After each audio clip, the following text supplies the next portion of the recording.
Hi, this is a video about the new road system for MicroVerse. I'm in the demo scene here, and this is a great place to look.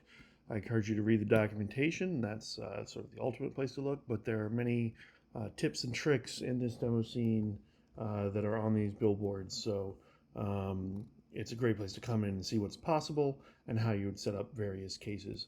And I will continue to expand this as features are added and new sort of tips and tricks are thought of. Um, so the first thing I want to point out is that the road systems in MicroVerse are actually 3D. I use a mesh system as opposed to extruding a plane along a spline like some road systems do. And the reason I do this is that it's far more flexible. It lets you do things like this roller coaster, or over here we have some trains with some train tracks, and so we can use actual geometry instead of just being limited to essentially flat planes. And this system is very, very fast to update. Everything updates in real time like everything else in MicroVerse, and it's all, of course, non-destructive. You can create all kinds of different systems with this, like we have a pipeline or some futuristic racetrack, whatever you want to create. Now, in this video, I'm going to mostly focus on how to use this system as opposed to how to write and create content for it. But you know, the documentation covers that quite well, and I may produce additional videos in the future. So let's get out of this scene, and we're just going to make one from scratch. The first thing I'm going to do is just create a microverse with a terrain system, and we can just use the content browser to quickly create this into some kind of terrain that is worth looking at. So I'm going to throw in a little stamp here, scale it, just to get some basic terrain going. And I'm going to go ahead and put some texturing preset on it. And so now what we have is this basic terrain here with some texturing that we can use. And then we can start working with our road system. So like everything in MicroVerse, there's a lot of content already made in the content browser. And the way that this system works is that things spawn off of intersections.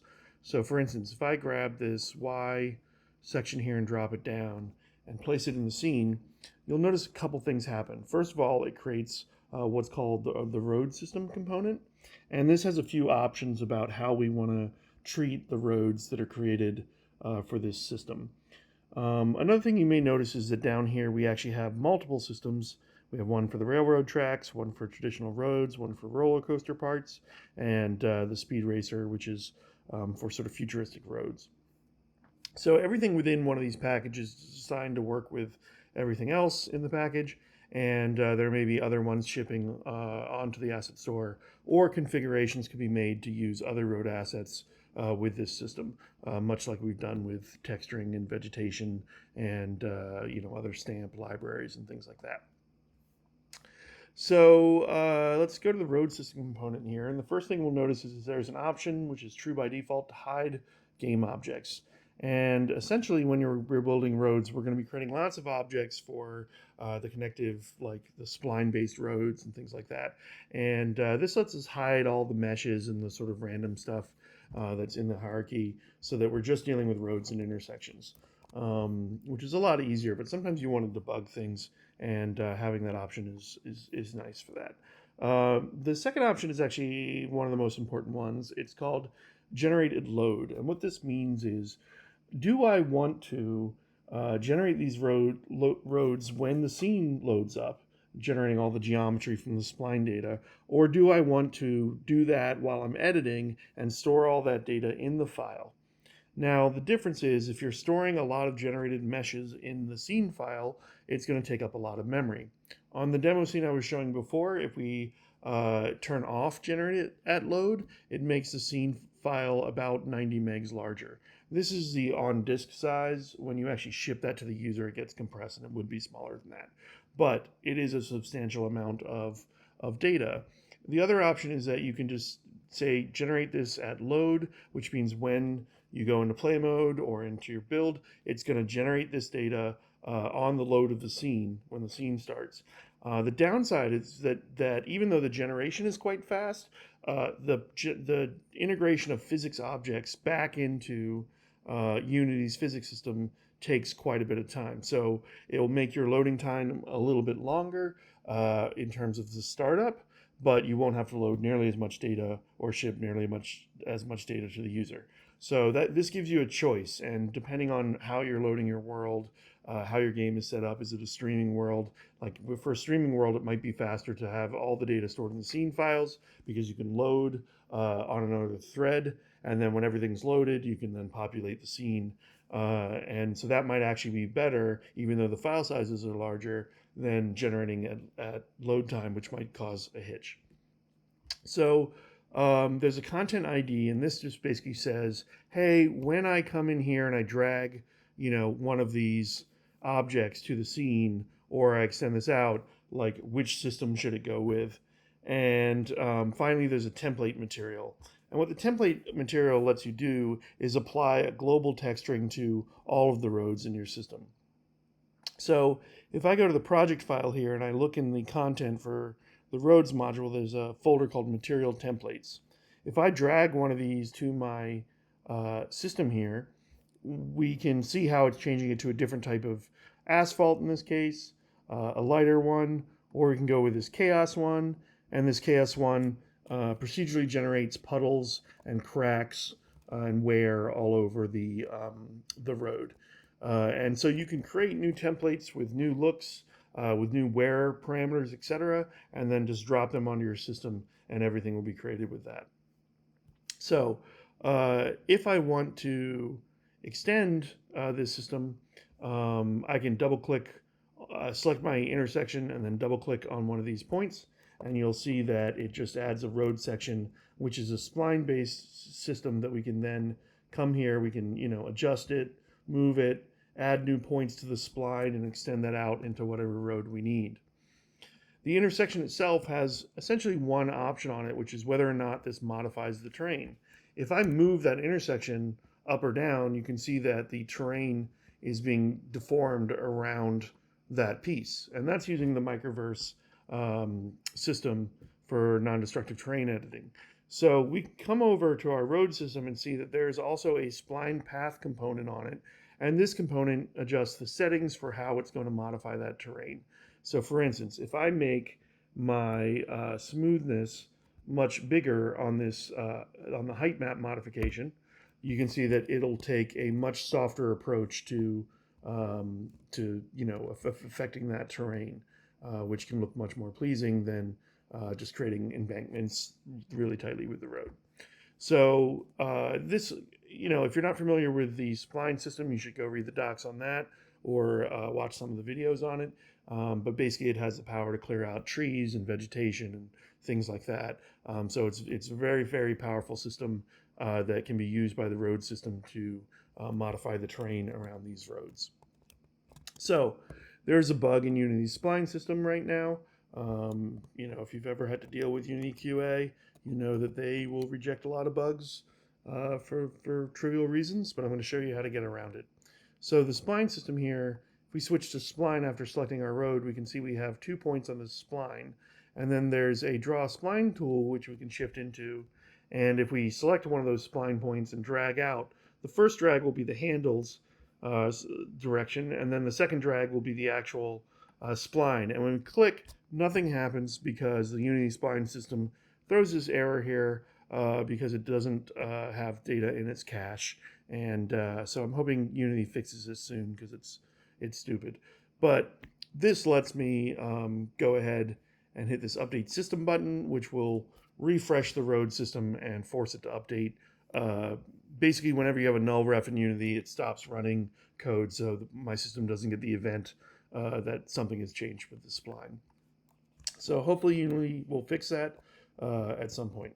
But once we have these splines, we can go ahead, we can add our points to them, continue them out. We can select our intersection again, just add another section and build out our roads here. And you can see that they're all getting this unique chaos-based texturing here.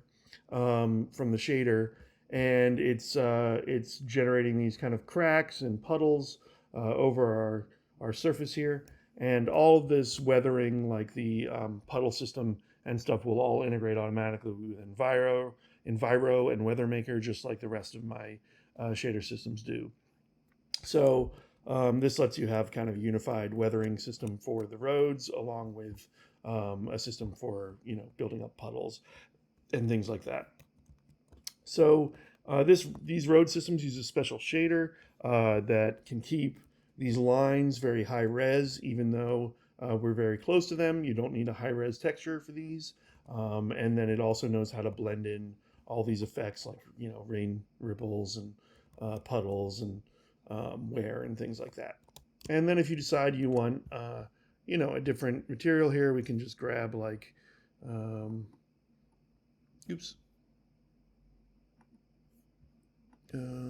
grab the road system here and grab our gravel light, and then boom, we are textured with a nice clean road texture.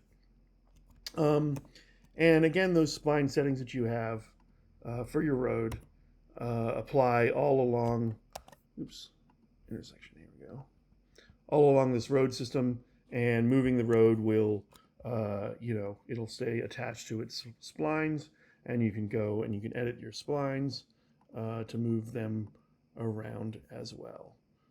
Just grabbing, the points or handles of your spline, and you can move this around to do whatever you want. Now, there's some options on these splines, and these appear either on the intersections, or if they're available, or in this case, on one of the roads. So the configurations allow you to specify kind of as many layers of side objects and things like that you want to allow.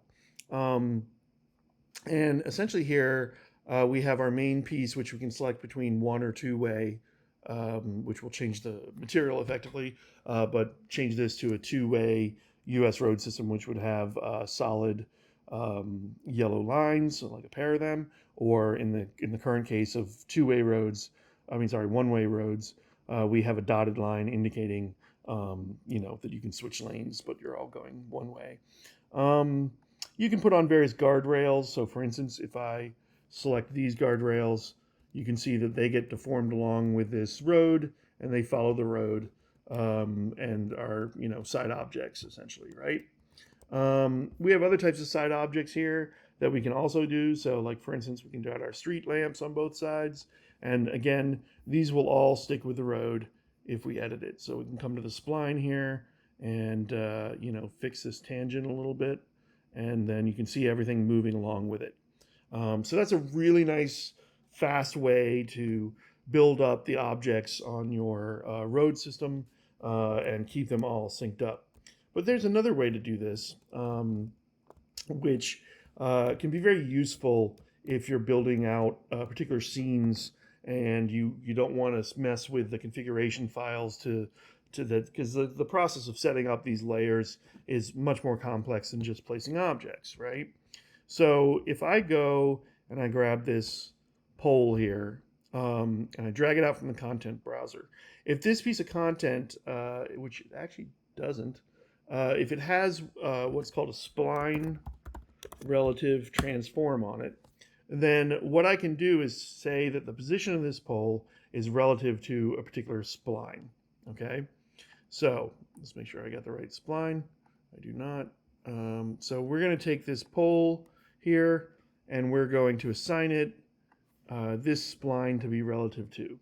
And now if I move the road's control points around here, you'll see that the pole stays in the same relative position to the object where it's placed. Actually, it's assigned. And so, yeah, so I can build out my scene relative to the spline, and I can still move things around.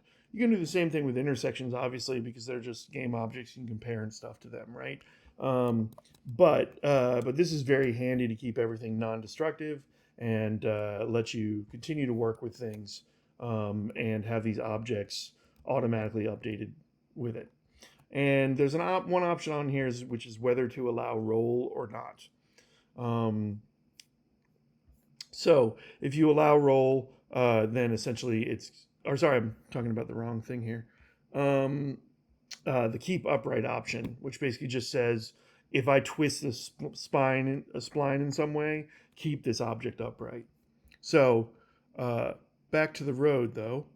Um, there's a couple of options on the road itself. One is to whether this road should modify the terrain or not. Right now, it's set to modify the terrain. So if I go to my spline editor here and I pull this area up, you can see it's pulling up the terrain around it according to those spline rules. But if I turn off modify terrain, then it's not going to affect the terrain. And this can be very useful if you want to build bridge objects and things like that. You'll also notice that as I extend this, it's adding and removing the objects it needs to keep those side objects going. You'll notice that my stop sign is sticking with the end of the road, right? So where this is very useful is in bridges and things like that. I think maybe the system has gotten out of sync. Oh yeah, so I'm not modifying on any of this road right now. That's why it's up like that. So because I've turned off the modifications of this road, I just need to make sure my control points are of the road are at the right heights. So because I'm not modifying the terrain. But with this, we can use the bridges feature here, and we can put on sides. And I believe there's a thing to drop. That's for fences, delineator, curbs, roadblocks. I thought there was a thing here because we use it in the demo. Oh yeah, there's an option for street lamps that actually place lights as well. Delineators, curbs. I thought there was an option here to place the piles underneath. Oh yeah, right there. Yeah, that's what it's doing. I'm just not high enough here.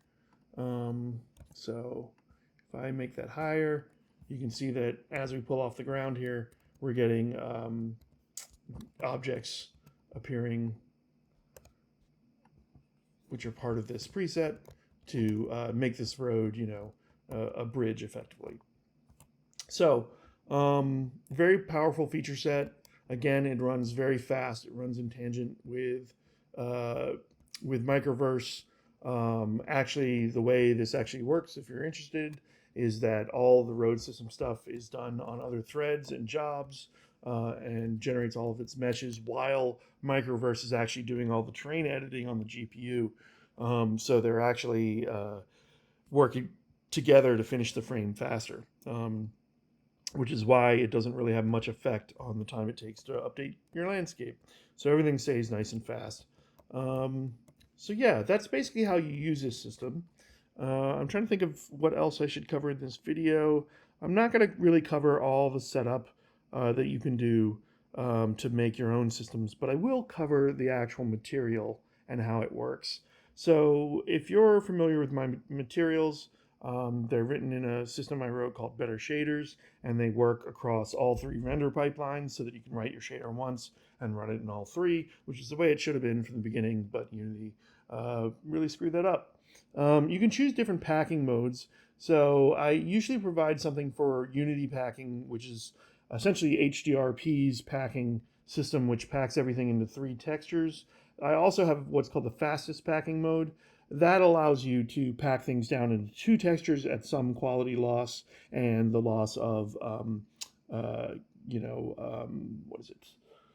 metallic. So that can speed up your rendering because there's less textures to sample and less data to move around. But these are packed in Unity mode. Essentially you have an asphalt texture, which does not include any lines or anything like that. And so it's just basically an asphalt albedo, normal, and mask map. And then you can modify the metallic smoothness. You can basically say I want to stochastically sample that, which is a method which makes tiling just go away on things. It's very, very nice compared to not using it. And then you can set your UV space to be in UV space or world space triplanar. Now, the world space triplanar in this shader is a very interesting little hack. It only chooses a projection, so it only has to do one sample for world space, and that just works out very well for roads because they aren't things where you're going to have a lot of blending on the surface, um, and that keeps it fast. And then what you have is this line wear mask, and if we actually look at, let me just grab one of the, yeah, here we go. So this is an actual material, the original material for the pieces, and it has its line and wear mask assigned to it. And this is a merge between 2 lanes to 1 lane. So if I look at this texture, what you'll see is that the red channel contains a mask of where the first series of lines are going to go. The green channel is where a second series of lines go. So if you have white and yellow lines, for instance, which this does not, the B channel is basically a wear mask, which tells it where the surface should look worn down versus it being, fully new. And the third mask is another version. It's not in this texture, but it would be in the A channel. And I'll show you how those lines up on your materials. So let's grab a material here. So we get to choose the 2 colors of the lines, which are white and blue. So we just paint in whichever channel of the mask we want for those lines. We can set an emissive value for them, and then we can specify various wear textures. And so there's a few included here for different types of cracking and material wear. And if I go back to my templates and we look at chaos, chaos has this normal map for wear and another one for the second wear mask. So those correspond to those B and A channels in the texture, which are basically saying how much wear should be in those areas. So you can set the tiling and offset, the smoothness, all of that stuff. How should this thing affect the surface? You can invert the mask so it works the other way, and there's some noise controls here, which will control how often that particular material produces cracks and things like that. It's using noise functions to determine where the cracks go, and because it's all textured in world space, you kind of get this random variation of cracks. Now, this material also has, so you have your 2 wear channels. It also has things for wetness, puddles, and the puddles, this is all straight from Better Lit Shader. If you're familiar with it, it's a shader that provides a lot of features for texturing objects. It's a very nice shader that I wrote to basically dog food the Better Shaders authoring system. And so it gives you wetness, which can be local or global. If it's global, then you're going to have a system like Enviro or WeatherMaker drive that. And if it's local, then it's just using the material settings here. And same thing for puddles, and you can set up various noise values for how the puddle should be populating the area. Same thing for snow. And so, with these systems, you kind of can control the weathering on all your surfaces globally. And this system also includes a shader that has these functions on it for objects, as well as a special one for roads. And so yeah, and you can upgrade to the Better Lit shader not for the road one, but for the regular texturing, if you would like to have a more powerful shader for these. So I think that's kind of how the system works and stuff, and how you would use it. There's a lot more to talk about, particularly in terms of how you actually put content in there, which involves various configuration files and stuff like that. But that's all documented in the documentation, and I won't cover this in this video. But you can see with this, you can create some really nice road systems. You can have them affect the terrain in various ways to like clear out trees around the roads. You can do pipelines. You can do railroad systems and roller coasters, and any type of thing you might want to do with this.